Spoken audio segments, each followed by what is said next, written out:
Faut bannir le sucre de l'alimentation, ça vous tue à petit feu. N'achetez plus ces poisons.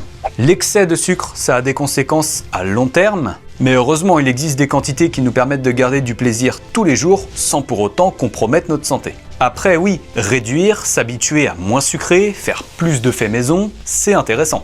Tu veux être en bonne santé? N'achète jamais de blé moderne. Pour ta santé, pense à varier les féculents pour apporter différentes vitamines, différents minéraux et les adapter à ta tolérance digestive. Arrêtez les huiles végétales qui sont bourrées d'oméga 6. L'acide arachidonique vient créer de l'inflammation dans votre corps. Ça, tout le monde est d'accord. T'as qu'à regarder sur Google ou fais tes recherches toi-même.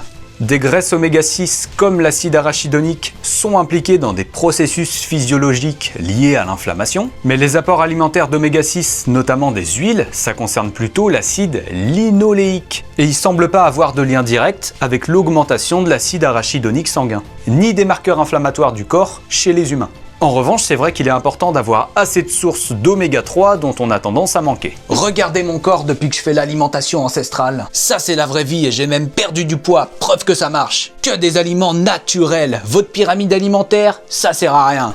Le fait de perdre du poids dépend du déficit calorique, ça c'est la loi de la thermodynamique, et le fait de manger davantage de fruits, légumes et ou protéines sont des éléments qui peuvent aider. On tient aussi compte de l'expérience clinique et des préférences du patient, mais il n'y a pas lieu de généraliser la suppression d'un aliment. Il y a des toxiques dans les lentilles, personne consommait ça à la préhistoire. Ça va te mettre en mauvaise santé, il n'y a rien de mieux que manger des animaux. Les légumineuses comme les lentilles apportent des nutriments intéressants avec un profil global qui penche plus du côté des avantages. Le trempage, la cuisson, ça permet d'améliorer leur digestibilité, libre à chacun d'en consommer. Mais elles sont reconnues pour diminuer le LDL cholestérol, un des principaux facteurs de risque de maladies cardiovasculaires. Leur teneur en protéines est importante, mais pas aussi qualitative que les protéines animales. Mais si t'en as assez sur ta journée en variant les sources en végétal, bah ça fonctionne. Ah mais moi je fais plus confiance aux pros de santé hein. Quand je vois les recommandations officielles en nutrition, ça m'étonne pas que les gens tombent malades hein. Écris guide si tu veux changer ta santé maintenant. Comme dans tout domaine, il y a des bons et des moins bons. Les recommandations officielles en nutrition tendent à faire augmenter la consommation de légumes, fruits, huile d'olive, fibres alimentaires, tout en limitant les charcuteries et viande rouge.